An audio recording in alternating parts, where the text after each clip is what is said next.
Se está grabando. Bueno.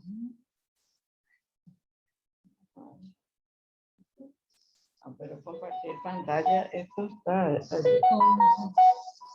Y en alguna parte. Hablarle en a Cintia, escribirle a Cintia.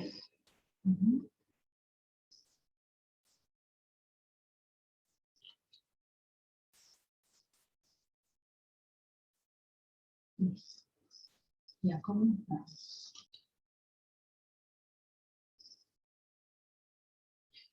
Buenas noches, chicos y chicas. Quiero adelantar un poco este tema de la parte que nos falta todavía hasta que se puedan unir y después lo escuchan nuevamente. Entonces, vamos a hacer un pequeño resumen de lo dado hasta ahora. Sabemos en el resumen, sabemos que la estructura de la personalidad está dada por el sistema de interacción de las personas entre sí. Los roles son expectativas de conducta, es lo que la gente espera que hagamos cuando desempeñamos un X rol. Por ejemplo, el rol de madre. Se espera que sea cariñosa, que se dedique a su hijo, que lo cambie, que lo mime, que le hable. Es decir, toda una serie de conductas que cuando no observamos en la persona que es madre, por ejemplo, entonces decimos, uy, qué mala madre, no le quiere lo a su hijo y todas esas cosas. Estos roles pueden ser adscriptos o adquiridos. Los adscriptos son los que uno tiene de nacimiento, uno trae consigo. El rol de madre, el rol de hijo, el rol de madre, hijo, el ser campesino, el ser de la ciudad, como que decimos capitalino o cosas así, ¿verdad? Y al campesino, por ejemplo, campesino es el que nace en el campo. Ese es un rol que se espera que desarrolle. Yo supongo que, por ejemplo, los ganaderos, si nacieron en el lugar donde ellos tienen su estancia, entonces son campesinos ganaderos. Pero si son ganaderos, pero no nacieron en esa zona, supongamos que fue de la capital hacia allá, entonces ese no deja de ser un rol, pero es un rol adquirido, porque él no nació en el interior, sino que nació en una ciudad. Entonces el rol, porque vive por su estancia en ese lugar, su rol es adquirido. Pero cuando nace en el lugar, su rol es adscripto. La edad que tengamos, el sexo, etcétera, son roles adscriptos. Los aspectos de este también pueden ser según el aspecto que tenga, de dónde provenga el aspecto objetivo, que es el que nos dan las demás personas. Esa es buena vecina, esa es buena profesora, ese es buen alumno. Son los roles objetivos que nos dan las otras personas. Y subjetivos son aquellos que nosotros consideramos que es lo que somos, lo que hacemos. El tema del rol está muy unido al tema del estatus. El estatus es el prestigio que esa persona tiene en su comunidad. Es la imagen social en términos de prestigio. Es lo que decimos, esa pues es de la alta, de la high. Entonces es importante. O sea, es un estatus. El pertenecer a una clase pudiente, por ejemplo, es estatus. Entonces tiene un prestigio entre ellos. Y también el estatus puede ser adscripto o adquirido. Adscripto es el que trajo de nacimiento. Adquirido es el estatus que obtiene. Por ejemplo, cuando empieza a ascender en la institución donde trabaja, ese es un rol adquirido. También puede ser objetivo y subjetivo. Objetivo, por ejemplo, una persona que se siente muy capaz, muy genio, muy inteligente, se considera que la gente le considera muy capaz, muy entendido, entonces es un estatus objetivo. Si él se considera, es un estatus subjetivo, porque a veces hay gente que se consideran muy grandes o cosas así, o que saben mucho, pero en realidad tienen muchos errores. Y entonces ese, por más que sea el estatus subjetivo de que él se da, a lo mejor no es el verdadero. Y bueno, la interacción de estos roles y estatus de una misma persona nos da la posición social de esa persona. La posición social de esa persona. El autor Linton dice que el puesto que cada hombre tiene en la sociedad le viene dado por su estatus. Es preciso aclarar, sin embargo, que tal puesto depende también de los roles que desempeña. Ambos fenómenos, estatus y roles, definen la posición social del sujeto. Por ejemplo, el ser gerente de una sucursal, de una agencia, es un estatus elevado, porque tiene, en la jerarquía es la más alta autoridad en esa agencia. Y el rol es si esa persona desempeña bien ese rol de gerente. Si desempeña muy bien, entonces se le considera que, además de que cumple su rol, también tiene un estatus, una consideración elevada de la gente.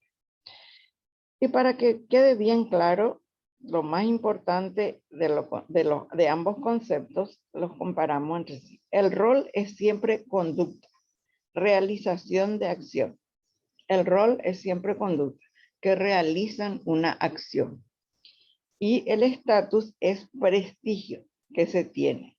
En su aspecto objetivo, el rol es lo que los demás creen que hacemos, mientras que el estatus es lo que creen que somos.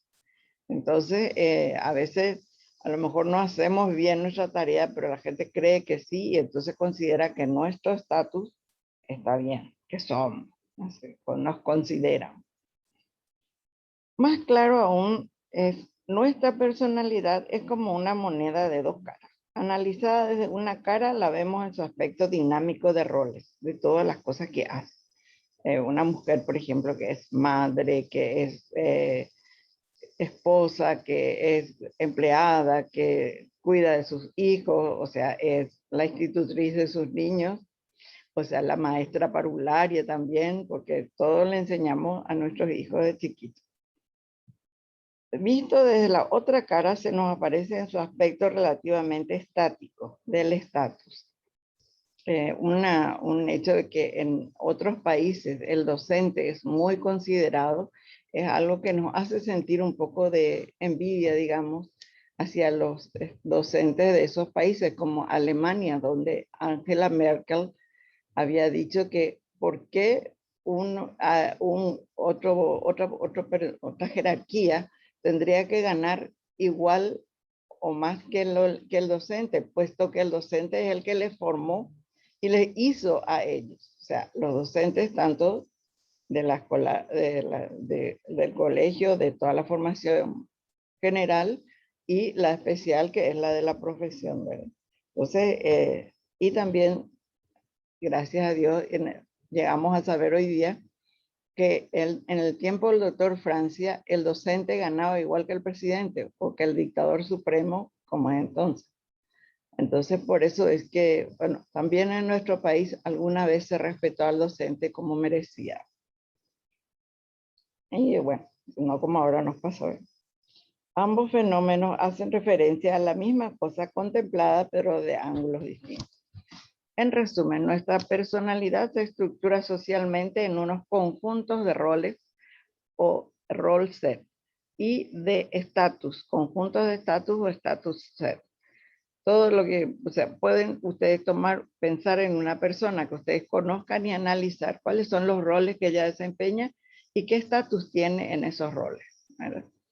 Hay veces que en el trabajo ella es la presidente o ella es, y es respetada por el estatus elevado que tiene como presidente, pero en su casa es la empleada doméstica. Entonces ahí su estatus se va al suelo, ¿verdad? Bueno, pero aparte de la vida.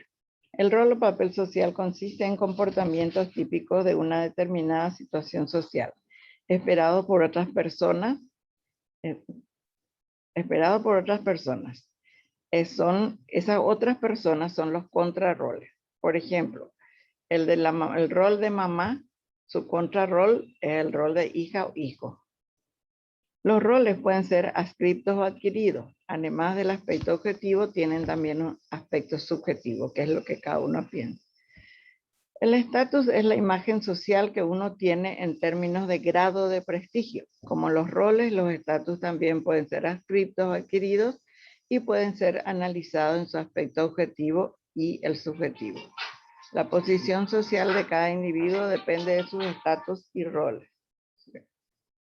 Bueno, ahí ustedes tienen un ejercicio de comprobación que nosotros le vamos a enviar después ordenado y bien tipeado.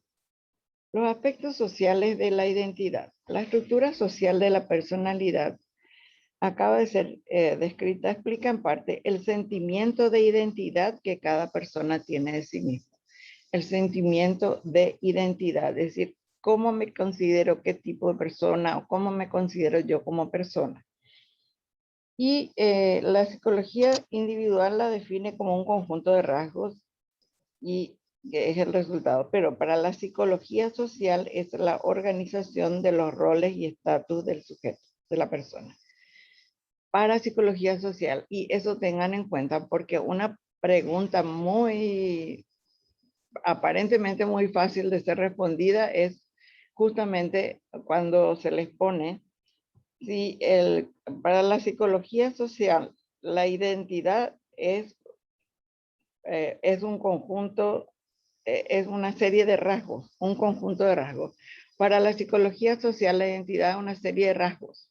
Eso es falso, porque para la psicología social, la identidad está dada por la organización de roles y estatus de la persona. De roles y estatus de la persona. Acuérdense de eso para cuando estudien, ¿verdad? De ahí que tenemos nuestra propia autoimagen, que también es nuestro autoconcepto, que son un poco sin palabras similares. ¿Cómo logra compaginar la persona la variación de las diferentes situaciones por las que va pasando con el mantenimiento de una mismidad? Es decir, cómo trabaja o cómo todas esas experiencias que tenemos, siempre somos yo, Vicky, la que tiene todas las experiencias, pero no puede, ¿cómo hacemos para haber cambiado tanto? Porque si yo les muestro una foto de cuando yo era chiquita, me van a decir, esa no sos vos, porque es diferente por como el desarrollo físico, luego las personas van cambiando mucho. La continuidad la consigue la persona mediante unos mecanismos fundamentalmente cognitivos. O sea, el hecho de sentirme yo, que soy yo, por todo lo que me haya pasado, o sea, mi autoconcepto, mi autoimagen, está dado principalmente por unos mecanismos cognitivos, ¿sí? Frente a la variedad de estímulos del ambiente, sus conocimientos sobre las cosas y las personas, y a la postre, su conocimiento de sí mismo. Para explicar esto, se han estudiado varias teorías de la coherencia. Es decir, ¿por qué seguimos siendo nosotros a pesar de que cambiamos tanto físicamente como psicológicamente? Inclusive social, ¿verdad? Bueno, las dos más importantes teorías en las que se basa de que el hombre es coherente y que el hombre es el que va pasando por todas esas experiencias, tenemos el equilibrio cognitivo, que es la teoría de Fritz Heiser, donde es la teoría de la balanza o del equilibrio, que trata de las relaciones posibles entre tres elementos. Pueden ser tres personas, una persona, otra persona y algo en común. Una de las personas será la P, otra persona será la O y algo en común, algo que compartimos o con las disentimos, entonces sería la X. Por ejemplo, puede ser una cosa, una idea e incluso una tercera persona. Y él da un ejemplo, dice, P aprecia mucho a su amigo O. Por otra parte, P también aprecia a su amigo X. P aprecia a su amigo O y a su amigo X. Y O y X también se aprecian. Entonces no hay como se dice, la amistad es buena entre ellos y las relaciones son positivas. Pero si entre las tres personas, una de las relaciones hubiera amistad, entonces sería negativa. Y entonces ahí puede darse otra serie de cosas que no hacen mantener esa coherencia. Por ejemplo, esa coherencia puede estar equilibrada o desequilibrada. Equilibrada cuando los tres están en una relación positiva. Y desequilibrada, entonces, es cuando alguno de los elementos entre ellos no hay ninguna relación o hay una relación negativa. Bueno, en el cuadro, en la figura 8 que ustedes van a ver en su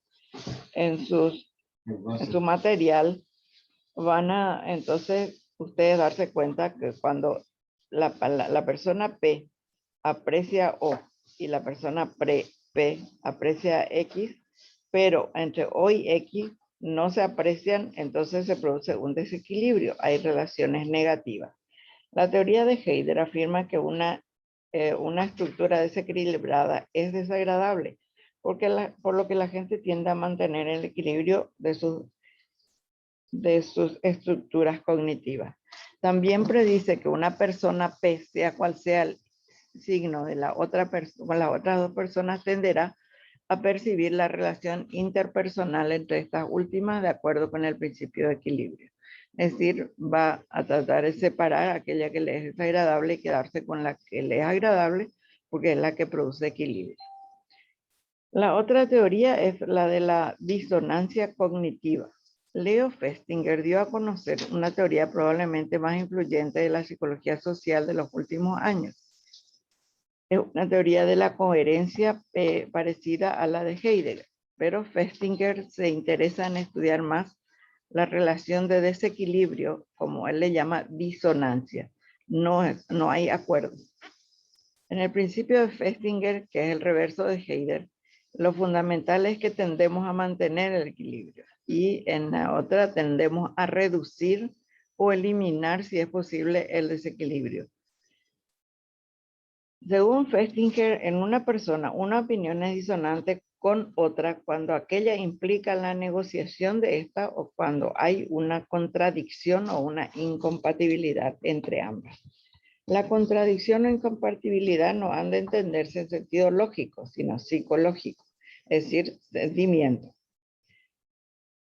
Y más sencillo, por ejemplo, si una persona de una parte cree que fumar es algo muy peligroso para la salud, pero por otra dice que se da cuenta que está fumando mucho, en realidad se encuentra en un estado de disonancia cognitiva, o sea, de contradicción. Él siente que no debe, pero no para tampoco de fumar. Entonces ahí hay un estado de contradicción dentro de él mismo y a la larga llega a generarle problemas que pueden ser también psicológicos, como la depresión o el enojo con todos porque no puede enojarse consigo mismo. La relación disonante genera una fuerte tensión psicológica. Ante tal malestar, este se ve motivado. La teoría de la disonancia es también una teoría de la motivación, a reprimirla o intentar reducirla al máximo como sea posible. Es decir, busca excusas para disminuir el efecto. Por eso intentará modificar la realidad. Por ejemplo, logrando autoconvencerse de que el fumar no es tan peligroso o dejando de fumar.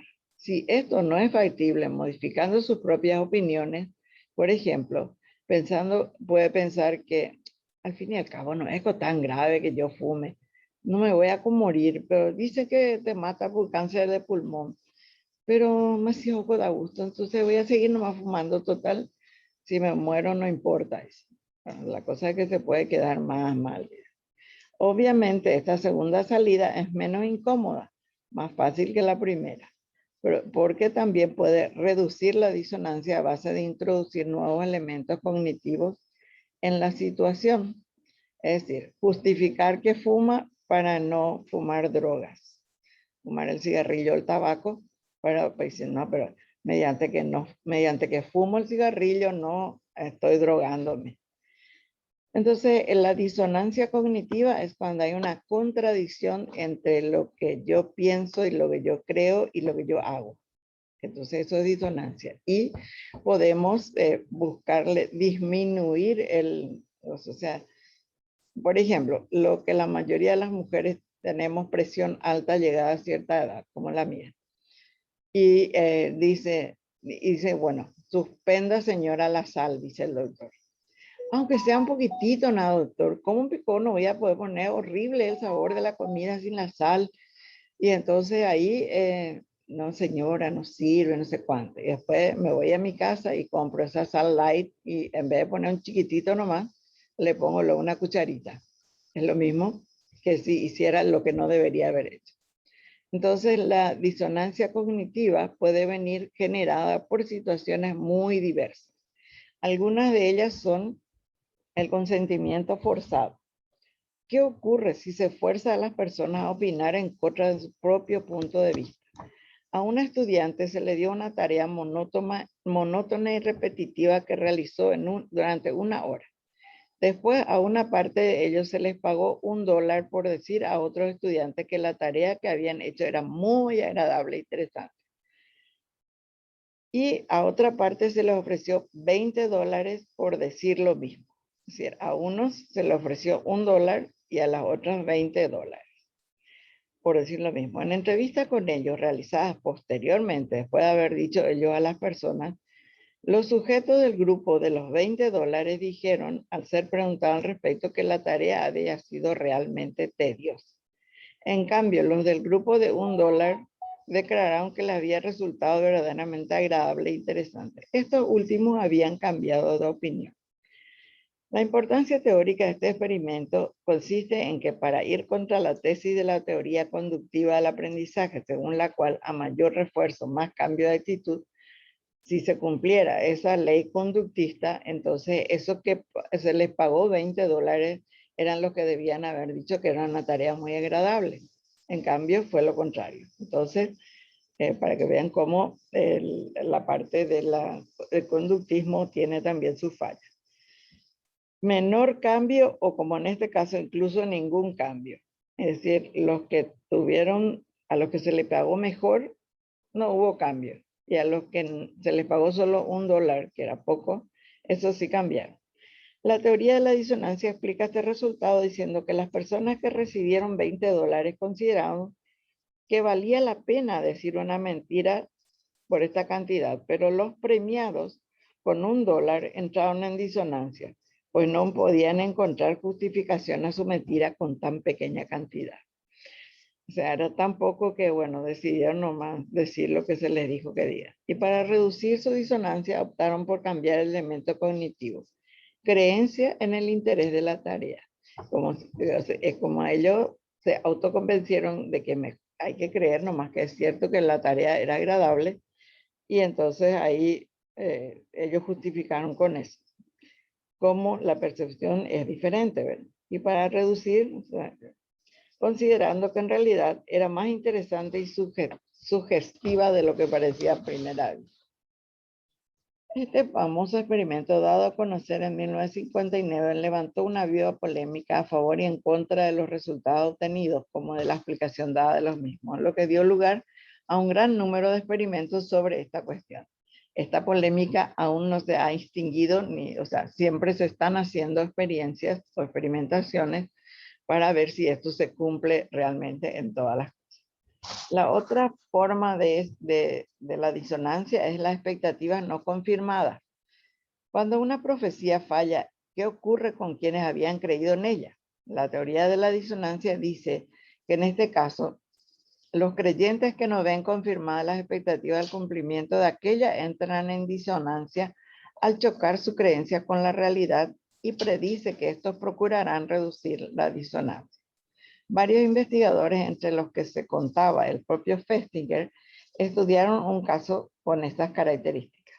La señora Kitsch decía haber recibido mensajes del espacio extraterrestre que anunciaba que unos meses después, concretamente el día 21 de diciembre de ese año 1950, el mar inundaría toda Norteamérica. Pronto surgió un grupo de creyentes en esta profecía, perdón. El día 20 de dicho mes, la señora Kitsch informó a sus seguidores que aquella noche vendría un platillo volador para llevarse a todos ellos y salvarlos. El platillo no llegó y la desesperación cundió entre el grupo. Pocas horas después, la señora Kitsch anunció que había recibido otro mensaje comunicándole que el platillo no había sido necesario porque la fe de todos ellos había salvado al mundo. La señora Kitsch había reducido la disonancia con un nuevo elemento cognitivo, consonante con los elementos puestos en juego. Esto revalidaba a los creyentes que no se sentían ya ridiculizados, sino animados en su creencia, a tal punto que todos ellos, con la señora Kitsch al frente, empezaron una fuerte campaña pública de proselitismo a favor de sus creencias. Es decir, que los extraterrestres habían hablado con ella. Entonces lo que ella hizo fue reducir con ese mensaje, que según ella recibió los extraterrestres, de que no hizo falta que el platillo venga porque la fe de ellos, las oraciones de ellos, los habían salvado del desastre. Entonces, al reducir la ansiedad que produjo eso, de no cumplirse la profecía, entonces se quedaron tranquilos, como quien dice, y ahí vieron que entonces se puede trabajar, o sea, no debería hacerse en el lado negativo, pero sí el lado positivo, estas expectativas no confirmadas. Y el tercero es la disonancia postdecisional. A menudo usted tiene que elegir entre varias alternativas. Por ejemplo, quiere comprar un coche y duda entre dos modelos distintos. Después de sopesar las ventajas y desventajas de una u otra, toma una decisión y adquiere uno de los modelos. Pero se le queda así un poquito de, ¿y si hubiera comprado el otro? ¿No sería que salía mejor? ¿No sería que...? Bueno, ahí se produce la disonancia. Predice que una vez tomada esta decisión, usted evitará la información disonante y que si le llega tal información tenderá a exagerar los aspectos negativos de la alternativa no elegida y los positivos de la elegida. Esto es porque toda elección importante es fuente de disonancia, ya que lo no elegido nos deja, al menos momentáneamente, en un estado de incomodidad psicológica que únicamente puede reducirse, no solo evitando toda información que aumente la disonancia, sino buscando además o aceptando cualquier información que avale que la elección que hemos hecho es la mejor. Por eso podemos hablar de la complejidad de la conducta social. Después de haber visto las dos teorías de la coherencia, que una de ellas es más de la no coherencia, el desequilibrio, de cómo la persona procura mantener la coherencia de sus ideas y opiniones en busca de una continuidad que le permita ser autoconsciente. La autoconsistencia es un principio que se encuentra implícitamente formulado en todas estas teorías. Algunos autores lo consideran principio fundamental del comportamiento humano. No siempre los estados de tensión resultan desagradables. Si así fuera, no se explicaría por qué a veces buscamos nuevas experiencias. Por ejemplo, los que sienten atracción por el riesgo, la curiosidad que les hace continuar buscando, aun cuando parece que podría haber un peligro. Estos autores dicen que nuestra conducta es más compleja de lo que se supone, quienes intentan entenderla solo a partir de ese principio, o sea, por el equilibrio o desequilibrio. Sabemos, por ejemplo, que la vida de los grandes santos, los grandes personajes de la vida, de la historia, han sido personas que no se han dejado llevar por eso, sino por el desafío de conseguir lo que ellos consideraban que era importante. Esto significa que el principio de coherencia postulado por esas teorías examinadas no es absoluto. En realidad es solo una tendencia, visto que de este modo nos ayuda a entender muchos comportamientos y sobre todo el sentimiento de identidad de que el hombre no puede prescindir. Para terminar esta tarea, supongo que habrá advertido que las teorías de la coherencia explican también aspectos importantes del cambio de actitud. O sea, ¿por qué de repente cambiamos de actitud? En el caso de la expectativa no confirmada, cuando no se cumplió, no hubo el diluvio, no hubo no sé cuánto, Entonces ella les dijo ese mensaje y cambiaron de opinión, se sintieron bien otra vez, se sintieron muy bien, ¿verdad? Entonces también esos explican parte de ese cambio de actitud. No se olviden de esto para cuando lleguemos a las actitudes. Para terminar, las teorías de la coherencia explican también aspectos importantes del cambio de actitud. Eso ya lo había leído. Varios experimentos sobre cambio de actitud han conseguido aumentar el cambio combinando la representación de roles con la disonancia cognitiva. Por ejemplo, en un experimento realizado por Wallace, varios sujetos participaron voluntariamente en un debate sobre la pena de muerte, en el que tenían que defender un punto de vista opuesto al suyo. Los que más cambiaron fueron aquellos a los que se le dijo que su representación del rol de partidario de la pena capital fue perfecta. Y esto había provocado una fuerte disonancia entre sus opiniones y el rol desempeñado. Justamente a los que decían que, los que decían que ellos eran partidarios, ellos no eran partidarios de la pena capital. Entonces, pero representaron el rol de que ellos sí eran.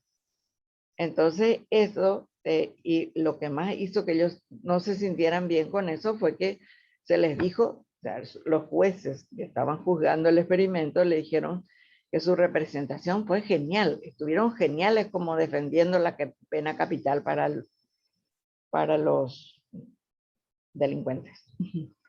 Esto había provocado esa disonancia porque lo que ellos opinaban era que no era buena la pena capital, pero ya habían desempeñado el rol de que estaban a favor. Estaban en disonancia que habían intentado reducir pensando que realmente compartían algunas opiniones que tan brillantemente creían haber defendido. Es decir, el hecho de que le digan eso entonces fue muy importante para ellos. Después también tienen un pequeño resumen ahí y los otros ejercicios de autocomprobación que, como les dije, va a ser, les vamos a enviar para realizarlo. Creo que ya está enviado, pero no se preocupen por eso, va a ser llegado. Y bueno, ¿alguien se va a unir? ¿Se ha unido? ¿No quiero contar por el grupo?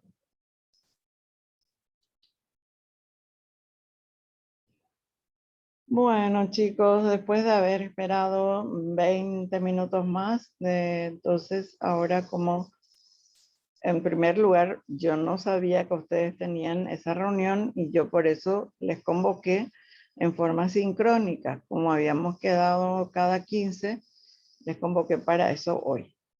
Y bueno, espero que aprovechen la grabación, puedan escucharla cuando corresponda. Y a ver si para la próxima, por favor, como yo les avisé con 24 horas de anticipación, ya el día de ayer, entonces por favor les pido que me avisen si es que van a tener ese tipo ¿cómo se dice? Actividades. Y entonces yo le hago nomás una videoclase y quedo a vuestras órdenes para aclarar dudas, como es lo mismo que les digo ahora. Quedo a las órdenes en el grupo o en el correo para aclarar dudas. Pero está entonces muy interesante. Solo le pido que me avisen. ¿Sí? Por favor, desde ya, muchas gracias.